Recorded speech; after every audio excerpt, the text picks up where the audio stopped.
apakah kita ini sudah siap untuk menghadap kepada Allah Subhanahu wa Ta'ala? Kok batanya wambo ke bapak-bapak JP ibu, awak tak tahu ajal awak apa itu. Tapi marancak ajal itu Allah Subhanahu wa Ta'ala sembunyikan dari awak, atau bayar rancak Allah tentukan awak minum ajal itu. Bayar rancak ajal ditentukan. Sahabat wadah. Iya menit Pak. Rancak awak tahu ajal awak kah atau enggak? Bapak Ibu yang dirahmati Allah. Ketika Allah Subhanahu wa Ta'ala menyembunyikan ajal itu dari kita, kapan datangnya ajal tersebut, sesungguhnya itu adalah rahmat dan nikmat untuk kita. Andaikan awak tahu seminggu lagi awak kemati lagi, andai kata lo jadi awak lalu ke malam, andai kesana tu orang berjalan-jalan sampai ke bawah, mungkin dak tagarin kaki gue melangkah. Kalau awak tahu ajal awak, andaikan manusia itu tahu bahwa dia akan dicabut nyawanya 1 bulan yang akan datang, apakah dia sanggup bekerja siang dan malam? Jangankan bekerja, mungkin awak abdi hari dia ketakutan. Tapi Allah Subhanahu wa Ta'ala menyembunyikan ajal itu untuk rahmat dari kita. Tetapi ayul aqyas minan nasi ya Rasulullah, ayun nasil aqyas, siapakah manusia yang paling cerdas itu wahai Rasulullah? Kata sahabat, ayun nasi aqyas, siapa yang paling cerdas? Qala Nabi sallallahu alaihi wasallam, berkatalah Nabi Muhammad sallallahu alaihi wasallam, minal mauti akbar wa minal isti'dadi lil maut. Orang yang paling cerdas kata Rasulullah adalah dia yang banyak sekali mengingat kematian dan orang yang mempersiapkan kematian itu setelah dia mati. Itu orang yang paling cerdas. Orang yang banyak mengingat mati dan mempersiapkan bekal sesudah mati.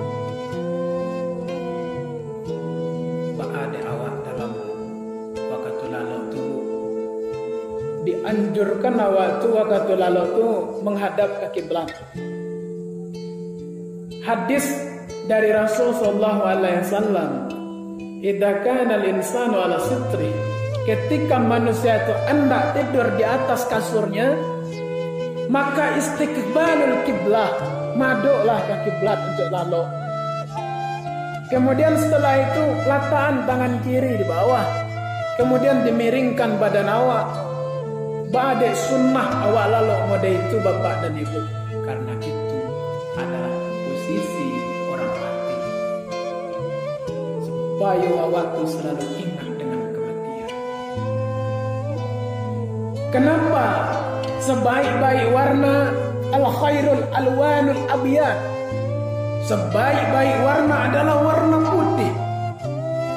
Dan ketika anak Adam itu menyembah sholat kepada Allah dengan mukenanya yang berwarna putih, itu Allah berikan pahala yang lebih dari yang lain.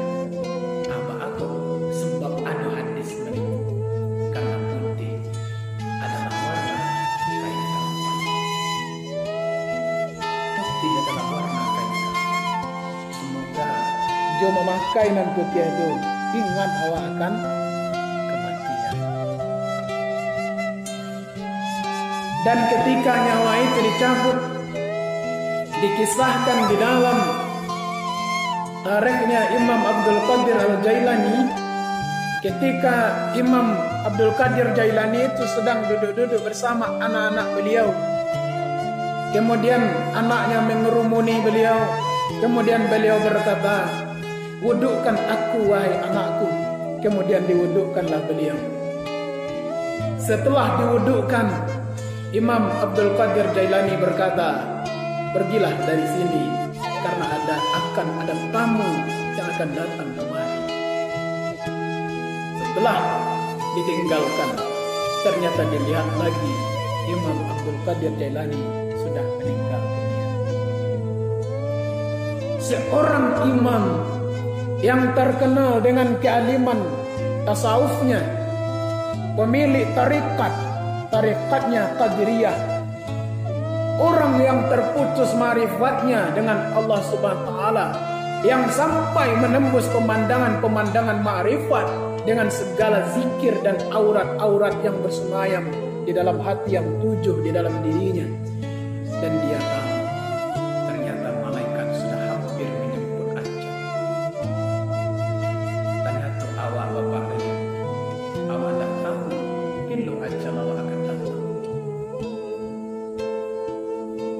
Idza takallama indal ajalin, ketika seseorang itu berbicara tentang ajal, sungguh dia tidak akan tahu kapan ajalnya akan datang. Orang yang mengira inyo akan hidup seminggu lagi, tidak. Tapi bisa jadi saja bapak dan ibu, ajal itu datang pada malam hari. Kematian tidak pernah sakit dulu baru mati, tidak. Aku tinggal dulu di malam waktu mengambil S2 di malam jurusan bahasa. Kawan satu asrama, kawan sakonco arek mana ada awak, pai ke kampus kedua dia nyo. Awak pai ke kadai, tapi lah di semester 3 di penghujung semester kan tamat S2 itu. Cuman seketik saja kawan tu mengecek, ambo pai ke kamar mandi dulu ya. Jadi ternyata sampai di kamar mandi, disitulah Allah cabut ajal. Tapi ya sudah, artinya memang orang paling cerdas, orang yang selalu ingat akan kematian dan mempersiapkan bekal setelah itu. Bapak Ibu yang dirahmati oleh Allah Subhanahu wa taala, bahwa ajal itu akan datang, kemudian nyawa kita akan dicabut oleh Allah. Bertanyalah para sahabat kepada Rasulullah sallallahu alaihi wasallam, "Ya Rasulullah, akhbarni minal mauti." Wahai Nabi Muhammad, ceritakan kepadaku sakitnya mati. Apa rasanya nyawa waktu dicabut wahai Rasulullah? Tolong ceritakan kecek para sahabat.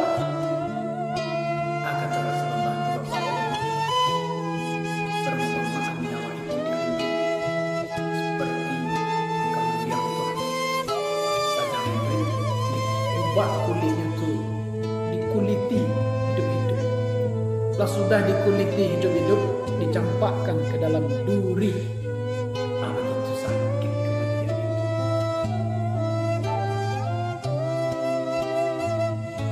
Bahkan setelah itu,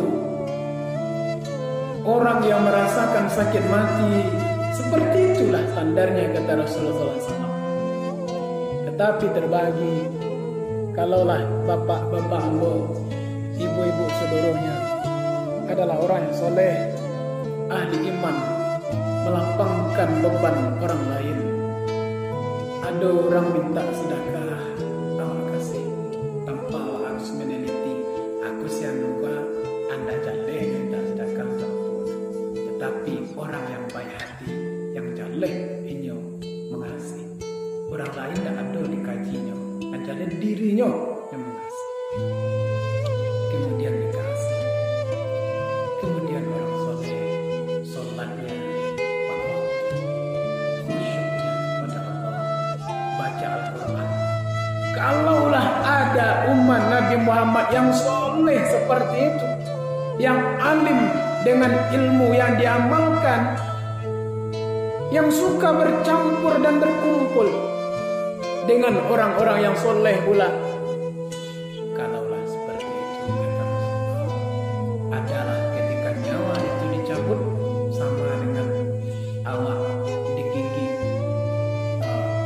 samui. Ada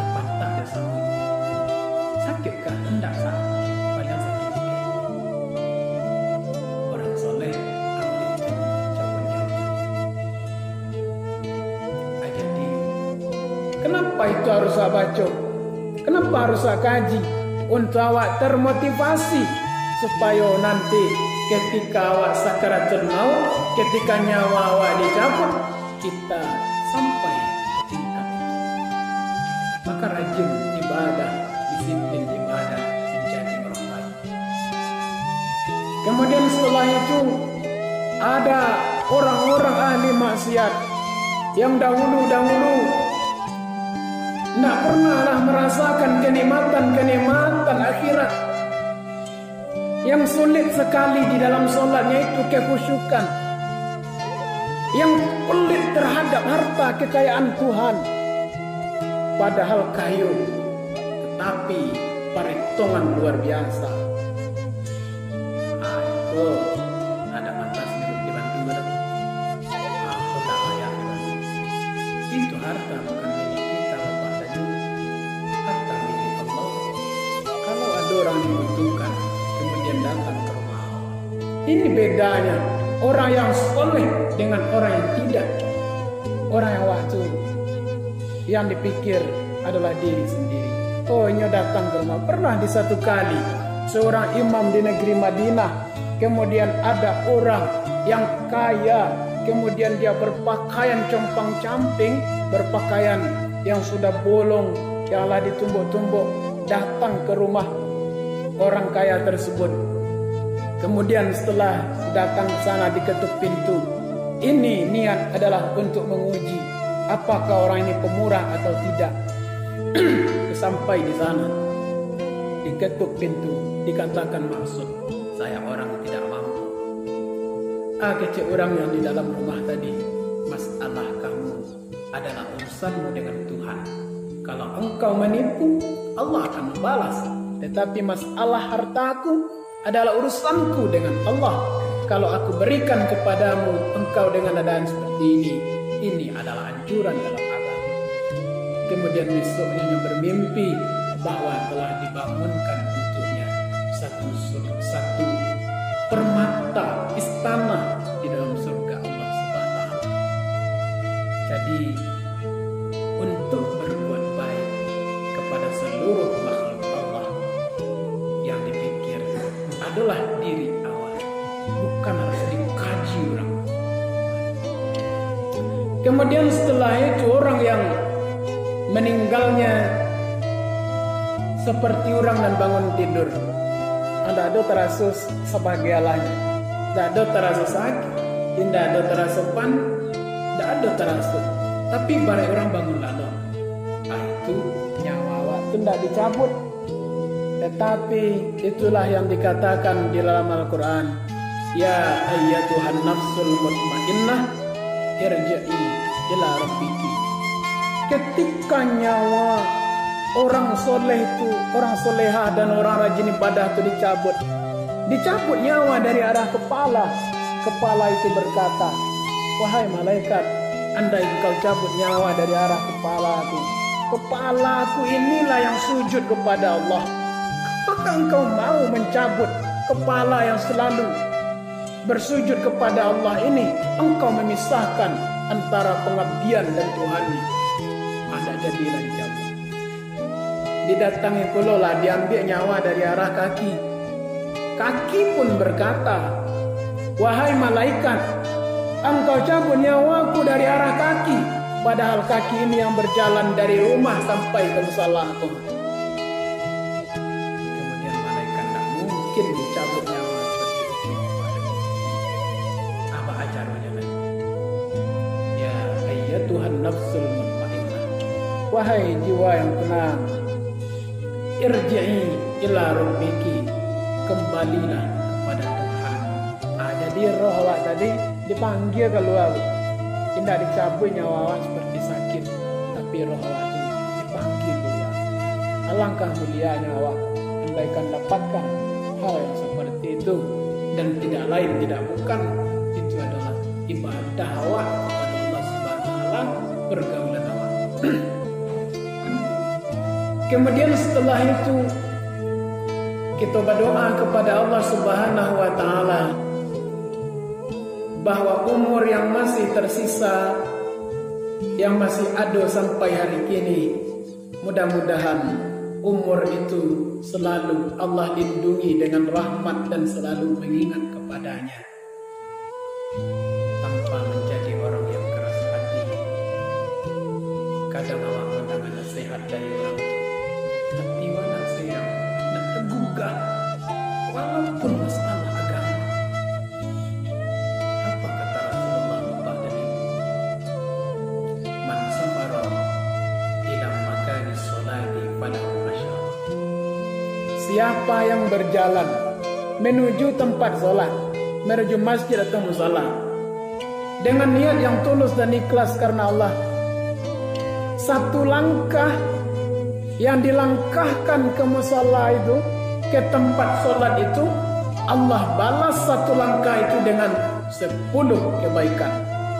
Ada dua itu langkah. Jonda disamu dikiaskan kepada dua langkah tadi.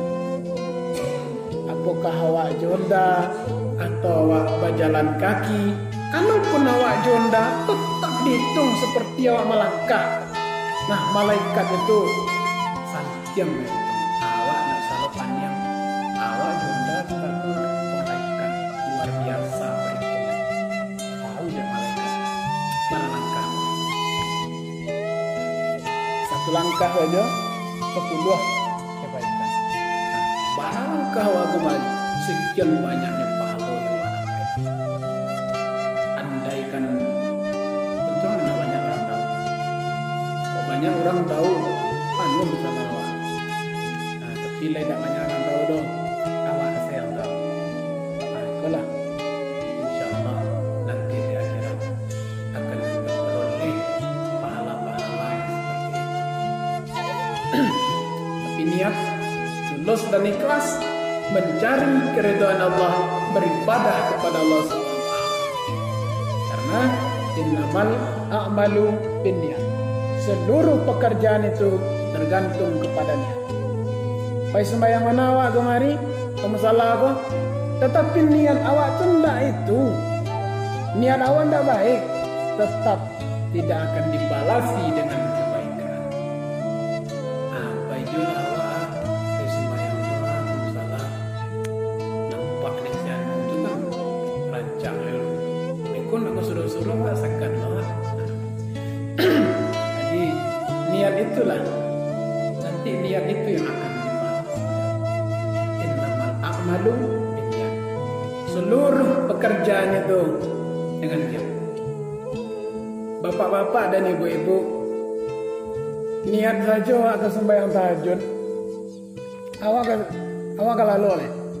Tetapi sebelum lalu itu, sebelum tidur, kita berniat untuk melakukan sholat tahajud nanti di tengah malam.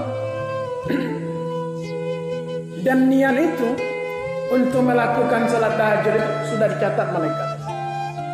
Bete ko ha, banyak ko sembahyang tahajud ko malam.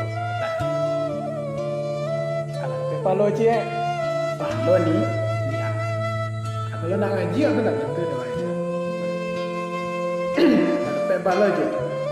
Seandainya nanti di tengah malam melakukan sholat tahajud, pano jalai, pano mengerajukan sembahyang tahajud. Di mana dapat palo? Dua.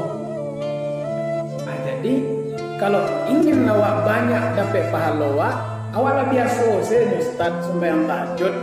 Nah kini kuat sebelum awak lalu awak niatkan lah. Ambo beko insyaallah sembahyang tahajud. Lalu ambo kini nanti ambo sembahyang tahajud banyak. Bagaimana aja? Sampai awak melakukan sembahyang tahajud dapat lupa. Kita harus pintar untuk beribadah. Dapat yang semuanya banyaknya nanti. Karena kan nanti kan akan dihitung. Ambo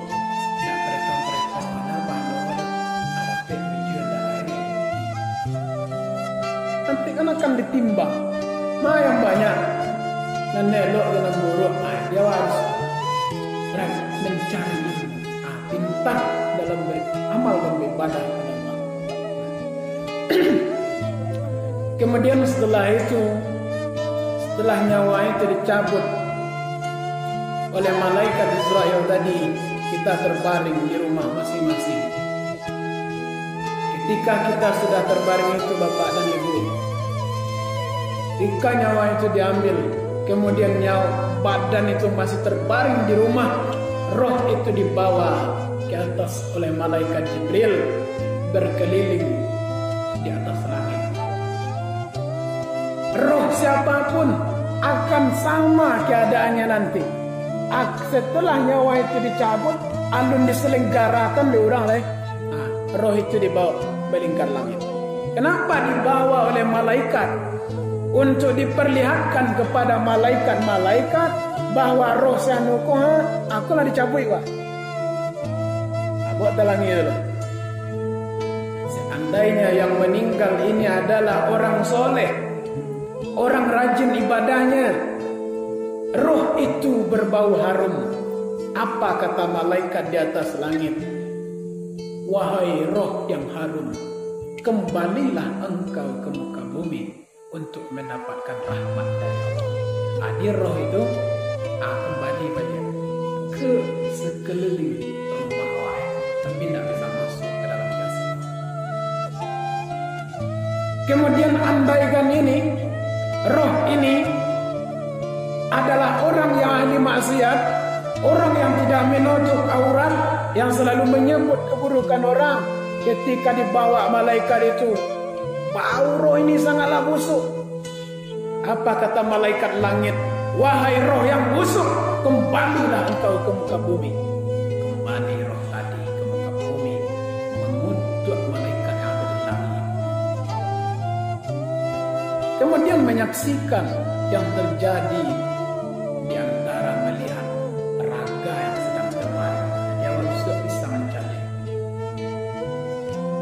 tapi tidak bisa mengenai karena dunia lah berbeda. Setelah nyawa itu dicabut kemudian terbaring, roh itu berkata, Syarri'uni, Syarri'uni, segerakan aku, segerakanlah aku, segerakan makamnya, segerakan dikuburkan. Tetapi rohnya orang-orang durhaka, orang-orang ahli maksiat di saat itu ketakutan sangat dengan alam itu, sangat ketakutan.